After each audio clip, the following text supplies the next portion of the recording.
Hotel की manager जिस बुजुर्ग को भिखारी समझकर सबके सामने नीचा दिखा रही थी, असल में वह न तो भिखारी था न ही गरीब, बल्कि इतना बड़ा आदमी था जिसकी किसी ने कल्पना भी नहीं की थी।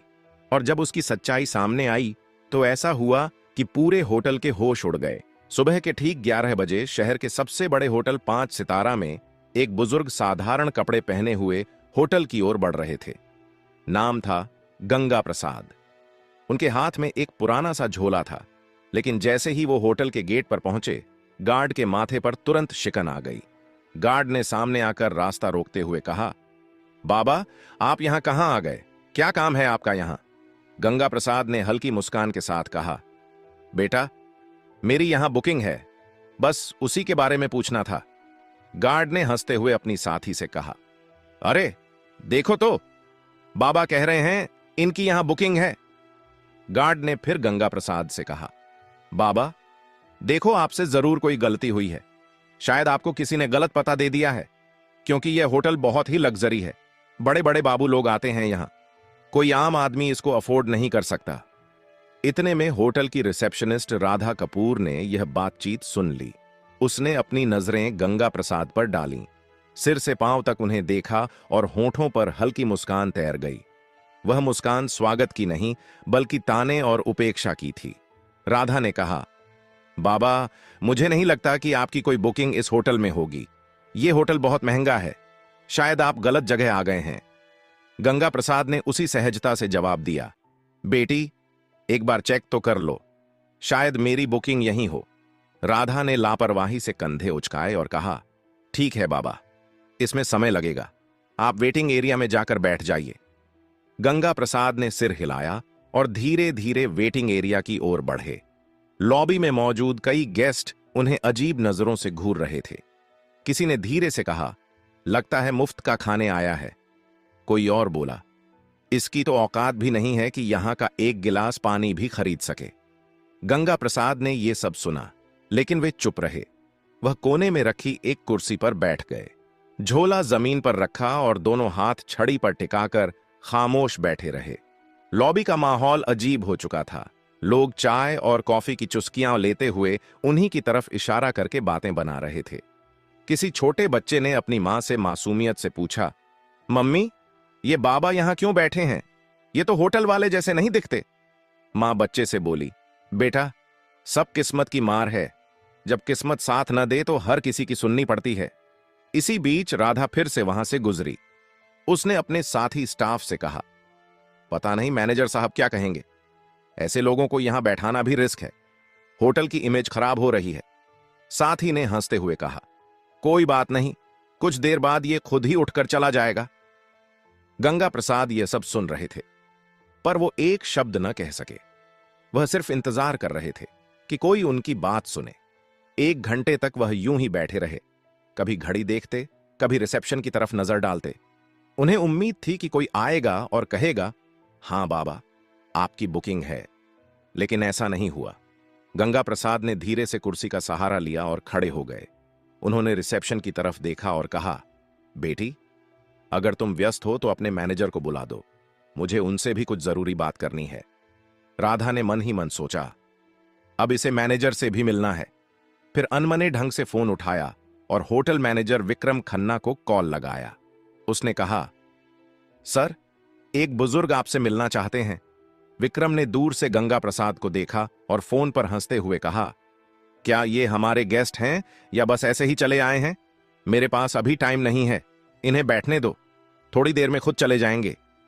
राधा ने वही आदेश दोहराया और गंगा प्रसाद को और थोड़ी देर बैठने का आदेश दिया। गंगा प्रसाद ने गहरी सांस ली और फिर से उसी कोने की कुर्सी पर बैठ गए। सारी नजरों का बोझ उनके कंधों पर था, लेकिन उनकी आंखों में अब भी वही सब्र था, मानो कह रहे हों, सच को छिपाया जा सकता है पर रोका नहीं जा सकता। लॉबी में गंगा प्रसाद अब भी बैठे थे। समय धीरे धीरे बीत रहा था, लेकिन उनके लिए हर मिनट किसी पहाड़ की तरह भारी हो रहा था। इसी बीच रिसेप्शनिस्ट राधा कपूर दोबारा उनके पास आई। उसने रूखी आवाज में कहा, बाबा, आपको थोड़ा और इंतजार करना पड़ेगा, मैनेजर साहब अभी भी बिजी हैं। गंगा प्रसाद ने मुस्कुराकर सिर हिलाया और बोले, ठीक है बेटी, मैं इंतजार कर लूंगा। उसी समय होटल का मैनेजर विक्रम खन्ना अपने केबिन में बैठा हुआ किसी विदेशी क्लाइंट से फोन पर बातें कर रहा था। उसके चेहरे पर घमंड साफ झलक रहा था। फोन रखते ही रिसेप्शन से राधा का दोबारा कॉल आया। राधा ने कहा, सर, वो बुजुर्ग अब भी लॉबी में बैठे हैं, आप एक बार उनसे मिल लीजिए। विक्रम ने हंसते हुए कहा, बैठा रहने दो, थोड़ी देर में थक जाएगा और खुद चला जाएगा। मेरे पास ऐसे फालतू लोगों के लिए वक्त नहीं है। तभी वहां एक छोटा कर्मचारी आया। नाम था अर्जुन शर्मा। वह होटल का बेल बॉय था।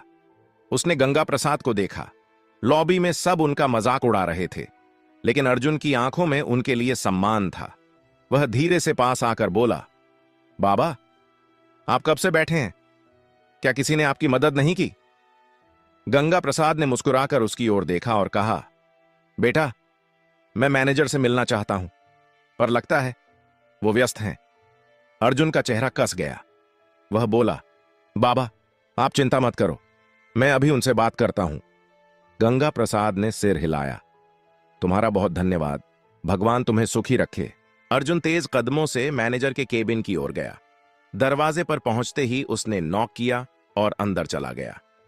विक्रम खन्ना ने इशारे से पूछा, क्या बात है? अर्जुन ने आदर से कहा, सर, लॉबी में एक बुजुर्ग बैठे हैं, वो आपसे मिलना चाहते हैं। विक्रम ने भौहें चढ़ाईं और ठंडी आवाज में बोला, अर्जुन, तुम्हें कितनी बार कहा है कि फालतू लोगों से दूर रहो। वो कोई गेस्ट नहीं है, शायद भूला भटका कोई आया है। अर्जुन ने धीरे से कहा, लेकिन सर, उन्होंने कहा है कि उन्हें आपसे जरूरी बात करनी है। विक्रम हंस पड़ा। अरे, जरूरी बात? तुम्हें अंदाजा भी है यहां कितने करोड़ का कारोबार होता है, और तुम मुझे ऐसे बाबा से मिलवाना चाहते हो? अर्जुन चुप रहा, लेकिन अंदर से दुखी था। उसने सोचा, इंसान को उसकी शक्ल देखकर कैसे ठुकराया जा सकता है? क्या बड़े पद पर बैठने से किसी को इंसानियत भूल जानी चाहिए? विक्रम ने सख्त आवाज में कहा, अर्जुन, तुम अपना काम करो, यह मामला तुम्हारे बस का नहीं है। अर्जुन ने सिर झुकाया और बाहर चला आया। लॉबी में लौटते ही उसने गंगा प्रसाद की ओर देखा। उनकी आंखों में धैर्य अब भी था। अर्जुन उनके पास बैठ गया और बोला, बाबा, मैंने कोशिश की, लेकिन मैनेजर साहब अभी नहीं मिलना चाहते। गंगा प्रसाद ने मुस्कुराकर उसके कंधे पर हाथ रखा और बोले, कोई बात नहीं बेटा, तुमने कोशिश की, यही मेरे लिए काफी है। अर्जुन की आंखें भर आईं। उसे महसूस हुआ कि यह बुजुर्ग कोई आम इंसान नहीं है। उनकी सादगी में एक अजीब सी ताकत छिपी थी। लॉबी का माहौल अब और भी भारी हो चुका था। लोगों के ताने और ठहाके, गंगा प्रसाद की खामोशी और अर्जुन की बेचैनी सब मिलकर एक अजीब तस्वीर बना रहे थे। करीब 1 घंटा बीत चुका था। गंगा प्रसाद अब भी उसी कुर्सी पर बैठे थे। उन्होंने धीरे से आंखें बंद कीं और सोचा, धैर्य रखना ही असली ताकत है। लेकिन अब समय आ गया है कि सच्चाई सामने आए। होटल की घड़ी ने 12:30 बजाए। गंगा प्रसाद अब और चुपचाप बैठ नहीं पाए। उन्होंने धीरे से अपनी छड़ी उठाई, झोला कंधे पर टांगा और रिसेप्शन की तरफ बढ़ गए। लॉबी में बैठे कई लोगों ने फिर से ताने कसे, देखो देखो, बाबा अब मैनेजर से लड़ने जा रहे हैं। रिसेप्शन पर खड़ी राधा कपूर ने उन्हें आते देखा। उसने झुंझलाकर कहा, बाबा, आपको कहा था ना इंतजार कीजिए, मैनेजर अभी बिजी हैं। गंगा प्रसाद ने उसकी ओर देखा और नरम आवाज में बोले, बेटी, बहुत इंतजार कर लिया, अब मैं खुद ही उनसे बात कर लूंगा। इतना कहकर गंगा प्रसाद सीधा मैनेजर विक्रम खन्ना के केबिन की ओर बढ़े। लॉबी में खामोशी छा गई। सबकी नजरें उसी तरफ टिक गईं। हर कोई देखना चाहता था कि आगे क्या होने वाला है। जैसे ही गंगा प्रसाद ने केबिन का दरवाजा खोला, विक्रम अपनी घूमने वाली कुर्सी पर अकड़ के साथ बैठा था। उसने भौहें चढ़ाते हुए कहा, हां बाबा, बताइए, इतना शोर क्यों मचा रखा है? क्या काम है आपको? गंगा प्रसाद ने धीरे से झोला खोला और उसके अंदर से एक लिफाफा निकाला। उसे आगे बढ़ाते हुए बोले, ये मेरी बुकिंग और होटल से जुड़ी कुछ डिटेल हैं, कृपया एक बार देख लीजिए। विक्रम ने हंसते हुए लिफाफा हाथ में लिया, लेकिन खोले बिना ही टेबल पर पटक दिया। उसकी हंसी में अहंकार साफ झलक रहा था। उसने कहा, बाबा, जब किसी इंसान की जेब में पैसे नहीं होते हैं तो उसे बुकिंग जैसी बड़ी बड़ी बातें करना बिल्कुल बेकार है। मुझे आपके जैसे लोगों की शक्ल देखकर ही पता चल जाता है कि आपके पास कुछ नहीं है। ये होटल आपके बस का नहीं है। बेहतर होगा आप यहां से चले जाएं। गंगा प्रसाद ने उसकी आंखों में देखा। उनकी आवाज अब गहरी और गंभीर हो चुकी थी। उन्होंने कहा, बेटा, बिना देखे कैसे तय कर लिया? एक बार इन कागजों को देख तो लो। सच्चाई अक्सर वैसी नहीं होती जैसी दिखती है। विक्रम कुर्सी पर पीछे झुक गया और जोर से हंसते हुए बोला, बाबा, मुझे किसी कागज को देखने की जरूरत नहीं है। मैं सालों से इस होटल को संभाल रहा हूं। लोगों की शक्ल देखकर ही पहचान लेता हूं कि किसकी क्या औकात है। आपकी शक्ल कहती है आपके पास कुछ भी नहीं है। यह सुनकर लॉबी में बैठे कुछ गेस्ट भी हंसने लगे। गंगा प्रसाद ने गहरी सांस ली, लिफाफा टेबल पर रखा और शांत स्वर में बोले, ठीक है, जब तुम्हें यकीन नहीं है तो मैं चला जाता हूं, लेकिन याद रखना, जो तुमने आज किया है उसका नतीजा तुम्हें भुगतना पड़ेगा। इतना कहकर उन्होंने दरवाजे की ओर कदम बढ़ाए। पीछे बैठे गेस्ट फुसफुसाए, वाह, मैनेजर ने सही किया। ऐसे लोगों को यही सबक मिलना चाहिए। गंगा प्रसाद होटल से बाहर निकल गए। उनकी धीमी चाल और झुकी हुई कमर ने पूरे स्टाफ के बीच एक अजीब सा सन्नाटा छोड़ दिया। लेकिन विक्रम अपनी कुर्सी पर बैठा मुस्कुराता रहा। उसके चेहरे पर गर्व और तिरस्कार का मिला जुला भाव था। इसी बीच बेल बॉय अर्जुन शर्मा उस लिफाफे की तरफ बढ़ा। उसने धीरे से उसे उठाया और चुपचाप अपने सर्वर कंप्यूटर की ओर चला गया। कंप्यूटर स्क्रीन पर उसने लॉग इन किया और फाइलें खोलना शुरू किया। लिफाफे में लिखी डिटेल्स के आधार पर उसने होटल का पुराना रिकॉर्ड खंगाला। कुछ ही देर में उसकी आंखें चौड़ी हो गईं। स्क्रीन पर जो जानकारी थी उसने अर्जुन को हिलाकर रख दिया। रिकॉर्ड में साफ लिखा था, गंगा प्रसाद, होटल के 65% शेयर होल्डर, संस्थापक सदस्य। अर्जुन की सांसें तेज गईं। उसने फौरन प्रिंटर से रिपोर्ट निकाली। कागज हाथ में लिए वह भागता हुआ मैनेजर के केबिन में पहुंचा। अंदर विक्रम अब भी किसी क्लाइंट से फोन पर बात कर रहा था। अर्जुन ने धीरे से कहा, सर, ये रिपोर्ट देखिए। ये वही बुजुर्ग हैं जो यहां आए थे। ये हमारे होटल के असली मालिक हैं। विक्रम ने फोन रखते हुए अर्जुन तरफ देखा और भौहें चढ़ा लीं। अर्जुन, तुम्हें कितनी बार कहा है, मुझे ऐसे लोगों की रिपोर्ट्स में दिलचस्पी नहीं है। ये सब फालतू बातें हैं। अर्जुन ने कोशिश की, लेकिन सर, ये रिपोर्ट साफ बताती है कि गंगा प्रसाद हमारे होटल के मालिक हैं। अगर हमसे कोई गलती हो गई है तो। विक्रम ने बीच में ही बात काट दी। उसने रिपोर्ट को अपनी तरफ सरका कर देखा, फिर बिना पढ़े ही उसे वापस अर्जुन की ओर धकेल दिया। उसकी आवाज में अहंकार पहले से और ज्यादा था। उसने कहा, मुझे ये सब बकवास नहीं चाहिए। तुम्हें मैंने कहा है ना, अपना काम करो। ये होटल मेरी मैनेजमेंट स्किल से चलता है, किसी पुराने बाबा की दान दक्षिणा से नहीं। अर्जुन हैरान रह गया। उसके चेहरे पर गहरी बेचैनी थी।